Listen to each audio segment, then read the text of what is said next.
Welcome to this episode of the CompTIA Tech Plus Prepcast by baremetalcyber.com. Let's begin.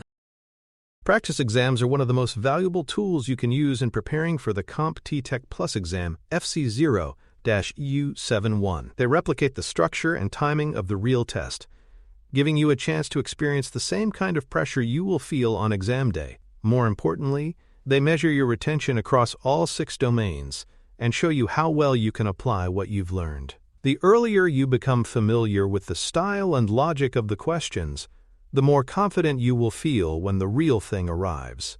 Regularly working with practice tests also reveals gaps that reading, listening, or note-taking alone might not uncover. There are several types of practice questions, and each serves a different purpose in your preparation. Domain-specific questions let you focus on a single area of the objectives, while objective-specific sets allow you to drill even deeper into one skill or concept. Full-length mock exams simulate the pacing and endurance required for the actual 60-minute session. Focused quizzes are best for targeted review, while full exams are ideal for building pacing and stamina. No matter which format you choose, the quality of the questions matters. A well-designed set mirrors the language, scenarios, and logical structure of the real test. Avoid low-quality question banks that lack explanations or use unclear wording, as they can give you a false impression of readiness. The timing of when you start using practice exams is also important. Shorter quizzes can be introduced early, as soon as you have completed a first pass through a domain's content, because they help you reinforce and apply that knowledge right away. Full-length practice tests are best started about 2 weeks before your scheduled exam date, when you have already covered all the material at least once. This gives you enough time to identify and address weaknesses while also building endurance for the test format. Most candidates benefit from 1 to 2 full-length exams before their test, with the final one taken at least 3 days before the real thing to allow for focused review without adding unnecessary stress. A 60-minute timed exam is not just about knowledge, it's about stamina and pacing. Sitting for an hour of back-to-back questions requires steady focus and a strategy for managing time effectively. Practice exams help you develop this endurance, training you to stay sharp from the first question to the last. They also give you a realistic sense of how long you can spend on each question. Even if you know the content, fatigue can lead to poor decision-making, so pacing and stamina are skills you need to train just like you train your understanding of the objectives. Managing pacing starts with using your first few practice tests to identify your natural tendencies. Some people answer too quickly and make careless mistakes, while others spend too long on each question and run out of time. The goal is to keep each question under 1 minute on average, while still allowing yourself a little extra time for the more challenging ones. Learning to flag questions for review without breaking your momentum is an essential skill. You do not want to get stuck rereading the same item repeatedly. Keep moving, so you have time to revisit difficult questions at the end. Reviewing your practice exam results is just as important as taking the test itself. After each session, look closely at which domains had the most errors, and determine whether those mistakes were due to knowledge gaps, misreading, or misunderstanding the question's intent.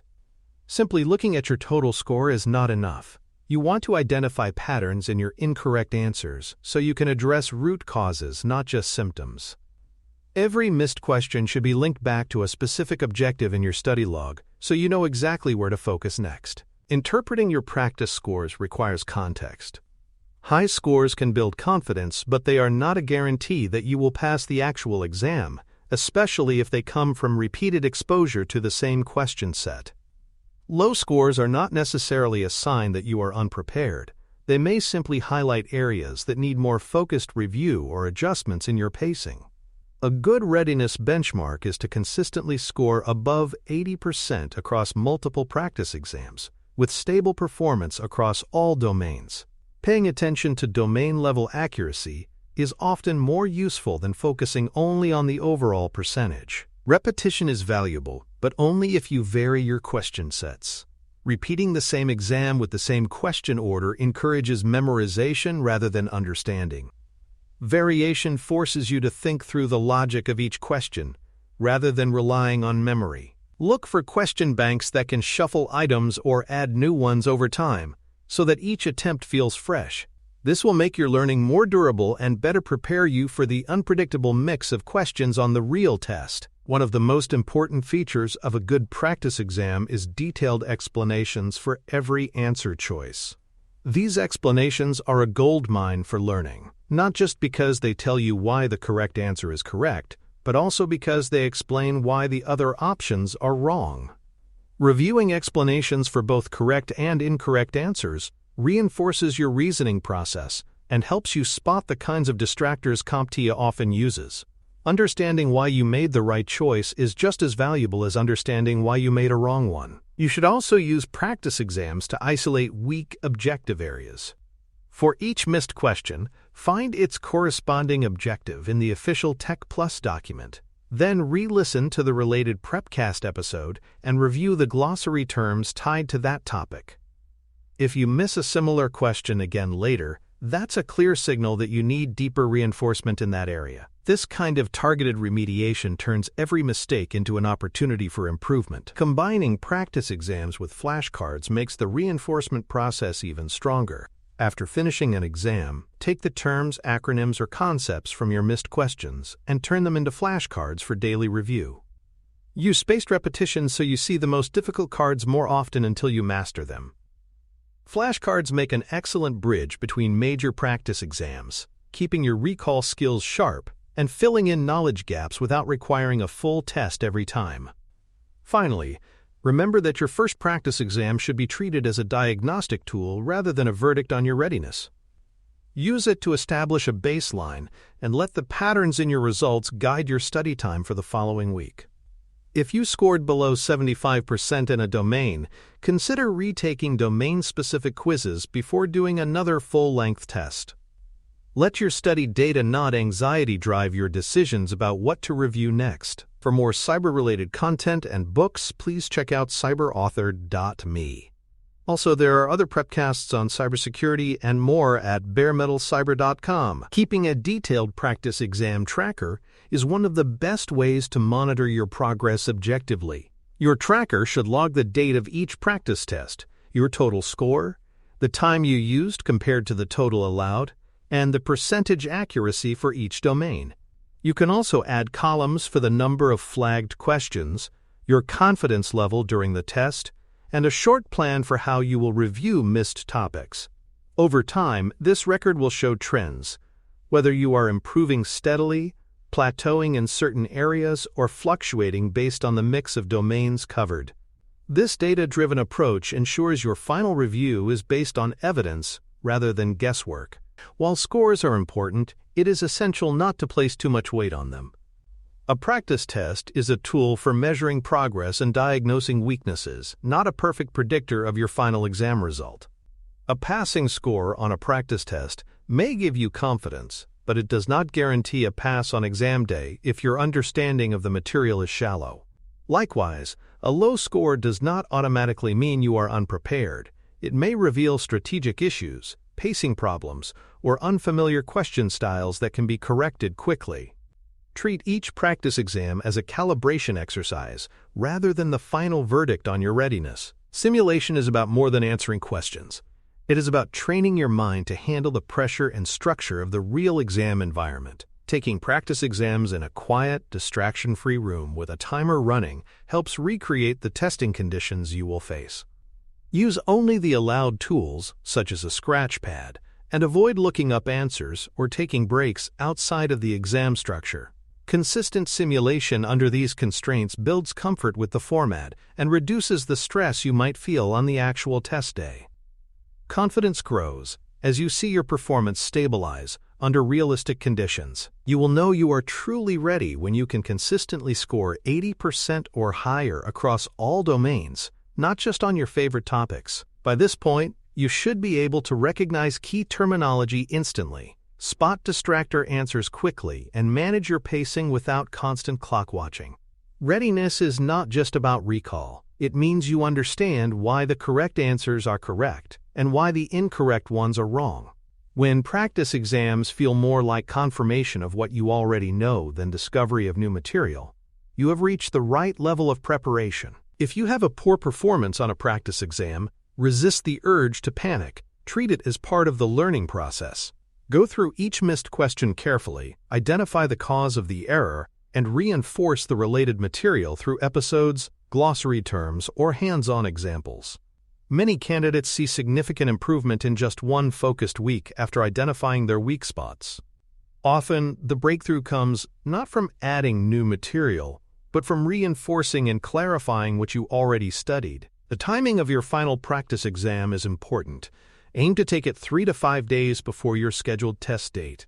This allows enough time to review any remaining problem areas without overloading yourself right before the exam. The night before your real test is best reserved for light review, glossary reinforcement, and mental preparation, not a full-length practice exam, which can create unnecessary stress. Use your final score report to prioritize last-minute review of glossary terms, key processes, and any objectives where you are still scoring below your target. Simulations are also a valuable way to practice your overall test strategy.